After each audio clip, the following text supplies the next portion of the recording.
Assalamualaikum kawan-kawan. Assalamualaikum warahmatullahi wabarakatuh. Nama saya Umaymah Zahra Panjaitan, NIM 0801203349. Pertama itu ada Al-Furqan, yaitu pembeda antara yang baik dan yang batil, yang berbunyi di dalam Quran surat Al-Imran ayat 4, yaitu wa anzalal furqan, dan Dia menurunkan Al-Furqan.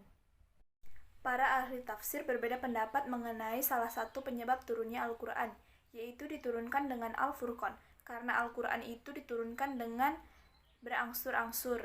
Dua itu dinamakan dengan Al-Furqan karena Al-Quran itu diturunkan sebagai pembeda antara yang hak dan yang batil, yang halal dan yang haram, serta yang baik dan yang buruk.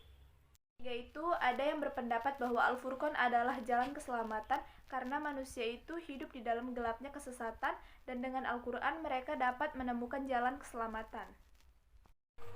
Kemudian ada Al-Burhan. Quran saja menjadi bukti atas kebenaran kerasulan Muhammad SAW dan risalah yang diembannya. Itu karena Allah Subhanahu wa Ta'ala menjadikan Al-Quran sebagai hujjah atas hamba-hambanya, menerangkan kepada mereka kebatilan agama yang mereka anut. Ia hujjah yang disampaikan dengan cara yang beragam, supaya dapat dicerna sesuai dengan keberagaman pemahaman dan wawasan mereka. Dan ini merupakan bukti dari rahmat Allah Subhanahu wa Ta'ala dan kemahabijaksanaannya. Selanjutnya ada Al-Haq. Manusia wajib mengimani Al-Haq atau Al-Quran dan menyambut serunya, karena ia bersumber dari Tuhan yang Maha Esa dan Maha Mulia. Tidak kebenaran selain kebenaran.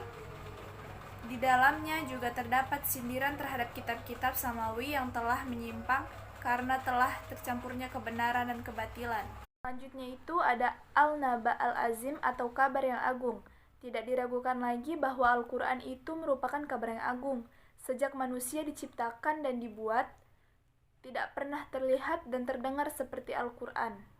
Al-Quran mengabarkan kabar yang agung tentang segala sesuatu, mulai dari permulaan hingga penghabisan. Kaum muslimin kontemporer, umat Islam kontemporer memandang berita yang besar ini atau Al-Quran sebagaimana orang-orang Arab terdahulu memandangnya pada kali pertama.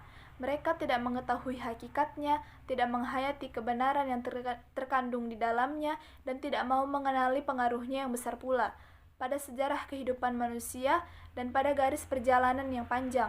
Mereka bertumpu pada teori picik dan pandangan sempit yang dilontarkan oleh para pendusta berita besar, yang selalu berpikir untuk mengecilkan perannya dalam kehidupan manusia dan dalam menetapkan garis sejarahnya. Ulfa Fadela dari Munte, NIM 0801201234. Selanjutnya yaitu Al-Balag, yang artinya pembelajaran yang sempurna. Maksudnya yaitu menjelaskan dan memberikan petunjuk yang sempurna kepada manusia untuk mencapai keluhuran disebabkan oleh ajaran-ajaran prinsip, persoalan fungria, dan ilmu. Selanjutnya ialah Al-Ruh, yang artinya wahyu. Kenapa dinamakan ruh? Karena ruhlah yang mampu menghidupkan jasad. Begitu pula dengan Al-Quran yang mampu menghidupkan hati dan ruh. Ia adalah sumber kehidupan bagi seluruh kemanusiaan. Barang siapa yang tidak beriman kepada ruh atau Al-Quran, ini berarti dia telah mati walaupun ia melakukan aktivitas makan atau minum. Selanjutnya yaitu Al-Mau'izah, yang artinya pelajaran. Al-Quran pada hakikatnya merupakan pelajaran yang sangat istimewa, karena yang berbicara adalah Allah Subhanahu wa Ta'ala, yang menyampaikannya adalah Jibril, dan menerimanya adalah Muhammad SAW. Allah Subhanahu wa Ta'ala telah berfirman, Bismillahirrahmanirrahim, Hada bayanul linnasi wa hudaw wa mau'izatul lil muttaqin. Artinya, Al-Quran ini adalah penerangan bagi seluruh manusia dan petunjuk serta pelajaran bagi orang-orang yang bertakwa. Quran surat Al-Imran ayat 138. Selanjutnya ialah Asyifa, yang artinya obat penawar. Maksudnya adalah obat penawar dari penyakit-penyakit hati yang justru lebih berat akibatnya daripada penyakit-penyakit yang menempel di badan, seperti keraguan terhadap kebenaran, kemunafikan, dengki, iri hati, dan lain-lain. Firman Allah Subhanahu wa Ta'ala, Bismillahirrahmanirrahim, Walau wa huwa lilladzina amanu huda wa syifa, yang artinya Al-Quran itu adalah petunjuk dan penawar bagi orang-orang yang mukmin. Quran surat Al-Fussilat ayat 44. Perkenalkan, nama saya Tri Utami, NIM 0801203141. Di sini saya akan menjelaskan 4 pembahasan, yaitu yang pertama, pembahasan ahsan al-hadis, yaitu perkataan terbaik. Dan sebaik-baiknya kitab yang diturunkan dari kalam Allah Subhanahu wa Ta'ala ialah Al-Quran, karena lapas-lapasnya adalah terfasih dan paling terang, tidak ada perbedaan di dalamnya dalam satu sisi. Keagungan sifat-sifat Al-Quran. Al-Hakim, yaitu yang bijaksana atau penuh hikmah, karena ia terjaga dari kebatilan sehingga tidak ada kedustaan dan perbedaan di dalamnya. Semua itu menjadi bukti kegunaan Al-Quran, kemuliaan, ketinggian derajat dan kedudukannya. Al-Ajiz, yaitu yang kuat, maksudnya ia mulia karena sulit untuk disamai dan ditemukan yang semisalnya. Allah Subhanahu wa Ta'ala menyifati Al-Quran dengan sifat kekuatan karena ia dengan kebenaran maknanya dan terjaga dari segala upaya untuk menikmatinya dan merendahnya. Al-Karim, yang terpuji atau mulia, ketinggian derajat dan kedudukan sisinya di mana dia memuliakan, menguatkan dan meninggalkan derajatnya atas seluruh kitab yang diturunkan sebelumnya. Saya Fiona Pika, NIM 0801203305, Al-Majid yang tinggi.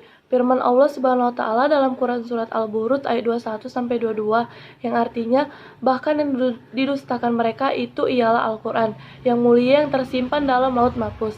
Maknanya adalah bahwa sesungguhnya Al-Quran yang mereka dustakan itu memiliki kedudukan yang sangat tinggi.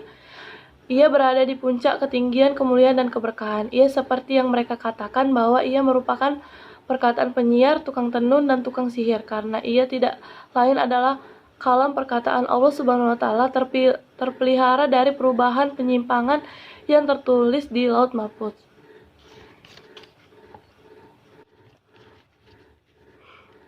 Dan karena Al-Quran itu bersifat tinggi, diturunkan dari sisi Allah Subhanahu wa Ta'ala, maka mengimaninya wajib, mengamalkannya, hukum-hukumnya, syariatnya, peraturannya menjadi sebuah keharusan dan kemestian.